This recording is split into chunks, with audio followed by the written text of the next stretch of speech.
სალამი, მოგესალმებით, ვაგრძელებთ ჯონ მაკარტურის საუბრების ქართულ ენაზე ატვირთვას. ეს არის ბიბლიური კითხვები და პასუხები, რომელიც ჩაწერილია 1982 წლის 14 აპრილს. ყოველთვის მიაქციეთ ხოლმე ყურადღება, ვინც უფრო ასაკიერია, ამ რიცხვს თარიღს და 82 წელშიც მეც ვიხსენებ ხოლმე რა ხდებოდა, რა მოხდა ამ წელს.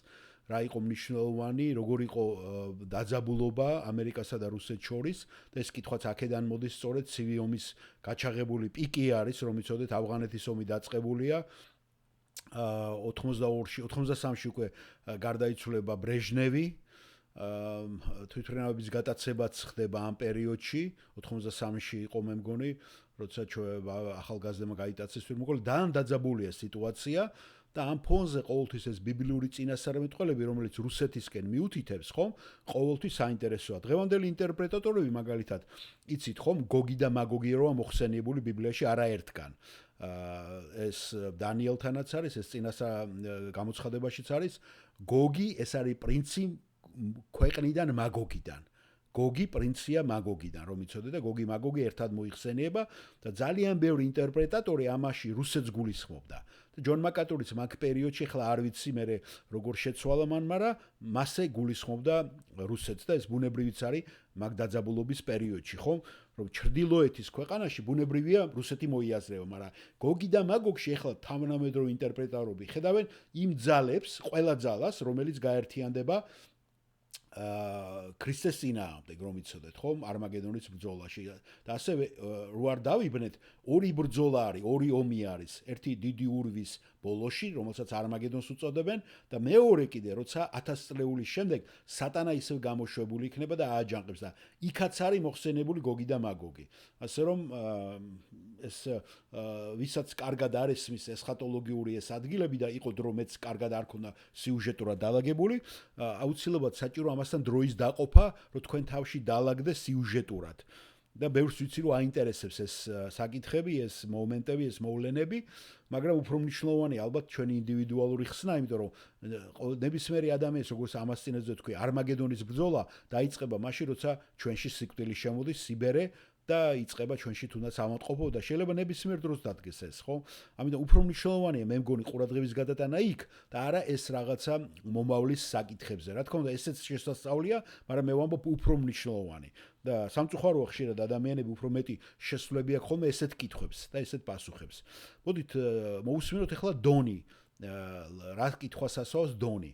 წარმოვიდგინეთ ტიპიური ამერიკელი, რომელიც ამ პროპაგანდით არის გაჟღენთილი, რა ხდება მაშინ ამერიკაში, მე ვერც წარმოვიდგენდი რომ დაიშლებოდა და ესე აღმოჩნდებოდი მეც კანადა, ავსტრალია და იმაში ვიცხოვრებდი და რომ ვიხსენებ ხოლმე ესენი ცოტა მეღიმება კიდევაც ხოლმე რა და ღმერთი თურმე ყველგან ჩვენ ერთი და იგივე ღმერთი ყავდა, იგივე ღმერთი მეც პატრონობდა და აგერ დონსაც და ჯონ მაკარტურსაც. უბრალოდ ჩვენ ხელი არ მიგვიწევდა. მადლობა მას რომ მოგცა საშუალება რომ გაგვეცნო საქართველოშიც ნებისმიერი ადამიანი, ვინც ვერც კი გადაადგილდება რაღაცა, მასაც იგივე მადლით, იგივე სიყვარულით, იგივე ძალაუფლებით, მიუხედავად იმისა, რომ მისი პენსია მიზერულია, მისი ხელფასი მიზერულია, ხო? იგივე ღმერთი პატრონობს და მოწყალებას იღებს. ეს არის დიდი რწმენის მომცემი. საზღვრები არ არსებობს ღმერთთან, არ არსებობს წითელი ესეთი კედლები, iron რო ამბობდნენ, ხო, iron curtain, ესეთი ფარდა, რკინის ფარდები, რომელიც ჩამოაფარეს სახელმწიფო დღეს როგორც არის ჩრდილო კორეის შემთხვევაში, შეიძლება კუბის შემთხვევაში, ან სადღაც ქვეყნები, სადაც ესე ადამიანები ჩაკეტილი ყავთ, ხო? არა, ღმერთისთვის არ არსებობს საზღვრები. მოდით მოусმინოთ დონს, რას ქვია. მე მქვია დონი და მე მოვისმინე ქრისტეს მეორედ მოსვლაზე თქვენი ქადაგება რადიოში. და მე ნამდვილად სწავლობდი ყველა იმ წმინდა წერილს, რაც ეხებოდა ქრისტეს მეორედ მოსვლას და გამოცხადების პერიოდსაც, მაგრამ დაბნეული ვარ ხშირ შემთხვევაში ხოლმე, იმიტომ რომ ძალიან ბევრი არის რაღაცა საკითხები ჯონ, რომელსაც მე ვერ ვალაგებ.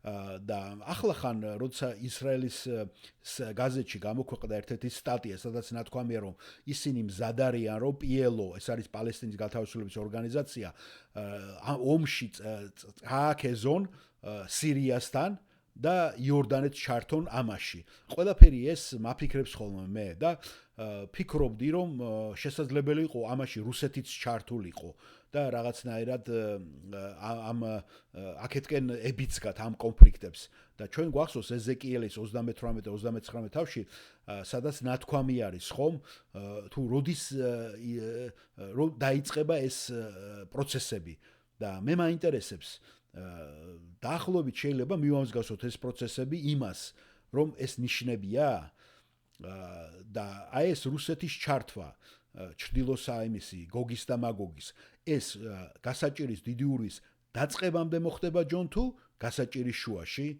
მე ეს გამომეპარა თქვენ ახსენეთ როდესაც თქვენ რადიოთი გადაგებდით ჯონ მაკარტური პასუხობს მე ვფიქრობ დონ რომ რუსეთის შემოსვლა ამ პროცესებში ჩართვა იწყება გასაჭირის შუაში დიახ მეც ასე ვფიქრობდი ჯონ იმიტომ რომ როდესაც ისინი დაიწყებენ ყვირილს, იცით, ხომ იძახიან და ბიბლია ამბობს, მშვიდობა, უსაფრთხოება. აი მაშინ მოულოდნელად იწყება გრევა და იწყება ეს ყველაფერი. და პირველი ბეჭედი გახსოვთ ხომ, რომ იხსნება გამოცხადების მე-6 თავში, როგორც ჩანს, მშვიდობიანი დაპყრობის იდენტიფიცირებას ახდენს. ასევე დანიელის მე-9 თავი ამბობს, რომ ისინი ხელს მოაწერენ პაქტს, სამშვიდობო პაქტს ანტიქრისტესთან, ისრაელი. და მე ვფიქრობ, რომ ისრაელს 3 წელიწად ნახევარი იქნება მშვიდობა და უსაფრთხოება და შემდეგ სწორედ მოდის რუსეთი, რომელიც ანადგურებს და ყველაფერი იშლება. მე ვფიქრობ, ეს არის გასაჭირის შუა პერიოდი. მაგრამ ასევე არის მინიშნება გოგისა და მაგოგის ერთგვარი ბრძოლის შესახებ, რომელიც მე მჯერა, რომ ასევე მოხდება 1000-სლოვანი სამეფოს ბოლოს. ესე იგი, ერთი პირველი ხო არმაგედონი და მერე კიდე მეორე დიდი ომი, რომელიც სატანის გამოშვებით იქნება ინცირებული და კიდევ შეაცდენ ზერებს და ისინი გაილაშქრებენ კიდევ ისრაელის და ქრისტეს წინააღმდეგ, სადაც ქრისტე უკვე მეფე არის, ხო ამ დედამიწაზე. და ზოგიერთი ადამიანი იბნევა ხოლმე, რადგან ეს ტერმინები გამოიყენება ორივე შემთხვევაში, ორივე სიტუაციაში. გასაგებია?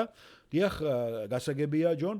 და ასევე ჯონ, მე მინდოდა, ასევე იყო აზრიც, რომ ეხლა რუსეთს თავს მაგალითად რუსეთს თავს დაესხმოდნენ ეს პროცესები დაიწყებოდა ისე რომ რუსეთს თავს დაესხმოდნენ აღმოსავლეთიდან და ჩრდილოეთიდან და ვერ გავიხსენ ეს რა მუხლი იყო ზაქარიაში თუ სადღაც არ ვიცი და უბრალოდ რო არ მქონდა ეხლა რომ მომენახა ასე რომ მე ფიქრობდი თქვენ ახსენეთ რომ აღმოსავლეთი ალბათ ჩინეთი იქნებოდა ის ვინც რუსეთს თავზე დაესხმეოდა და ჩრდილოეთიდან ვინ იქნებოდა მათ თავზე ვინც დაესხმებოდა შეიძლება აქ იგულისხმებოდეს ამერიკა მე ვფიქრობ ჯონი მაკარტურის ფცემს მე ვფიქრობ ძირითადად რუსეთი არის ძალა ჩრდილოეთში და დონი აგრძელებს თქვენ არ ფიქრობთ რომ ამერიკა იქნებოდა ჩრდილოეთ პოლუსიდან რომელიც რუსეთს დაესხმოდა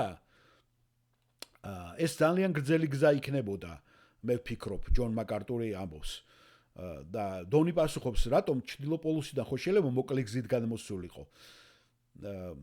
კარგი თუ ისინი გაფრინდებოდნენ ფიქრობ ჩრდილოეთ პოლუსიდან მარშრუტით გაივლიდნენ არა მე არ ვფიქრობ რომ შეერთებული შტატები იქ არის და ამაში ასე აქედან მიიღებს მონაწილეობას ეს სუფთა სპეკულაციაა მე უფრო მეჩვენება რომ შეერთებული შტატების დანახვა უფრო არის მაგალითად და ზოგი ამბობს ამას რომ იერემიაში ლომების ბელია და ეს ყველაფერი მაგრამ და ზოგი ამბობს რომ გამოცხადებაში აღწერილი მე-18 თავში ბაბილონში ამერიკა მოიაზრება მე ვერ ხედავ შეერთებულ შტატებს იქ არა მე ვფიქრობ ჩვენ შეიძლება ვიყოთ მოვიაზრებოდეთ დასავლეთის ევროპის გარკვეულ ნაწილში და ძალაუფლება ამ კოალიციაში მე ადრეც ვახსენე ეს ვფიქრობ ჩრდილოეთის ძალა მხოლოდ რჩება რუსეთი როგორიც არ უნდა იყოს მისი მოკავშირეები რუსეთი რა თქმა უნდა მისი მოკავშირე სამხრეთში იქნება არაბული არსებული სახელმწიფოები და ეს ამაზე მიუთითებს მაგრამ მე ვფიქრობ რომ აღმოსავლეთიდან შეიძლება იყოს ეს წითელი ჩინეთი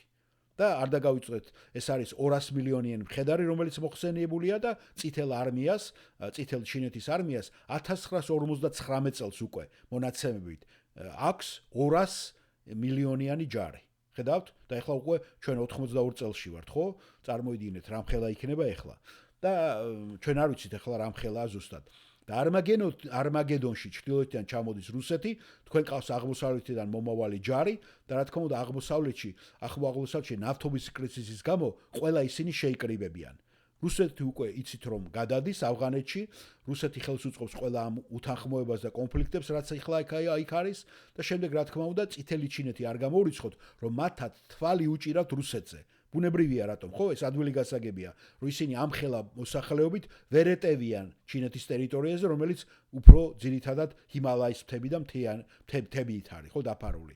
და სხვა გარიგებაში ამ გარიგებაში კიდევ მტერად მოიაზრება ასევე ევროპაც.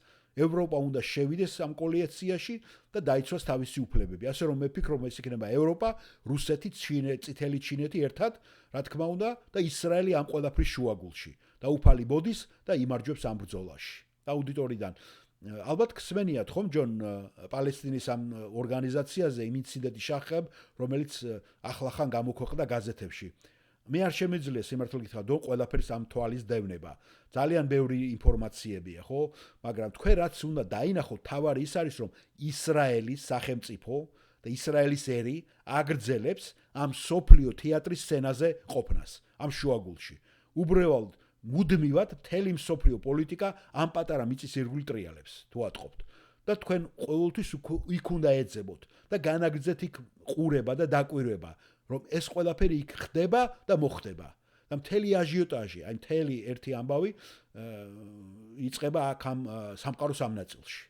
და ეს უბრალოდ ინარჩუნებს აქცენტს, ხომ? და ეს არანაირად არ შემცირდება პირიქით.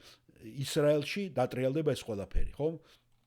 და მე მჯერა რომ ეზეკიელის და დანიელის წინასწარმეტყველებები, განსაკუთრებით დანიელის მე-11 გამოცხადების წინასწარმეტყველება მართლაც იწყება ეკლესიის ატაცების შემდეგ. და რასაც ჩვენ ახლა ვხედავთ, აი როგორც სპექტაკლის დაწყებამდე, ხო? სახიობების გადაღება, მომზადება, იქ რაღაცა სცენის მომზადება, ხომ? რაღაც გარკვეულწილად ეს არის, ხო? ეს არის თუ ჩვენ ესე წარმოვიდგეთ, მაგრამ ფარდა თავად რომ ეს სპექტაკლი დაიწყოს, ჯერ მაღლა არ აწეულა.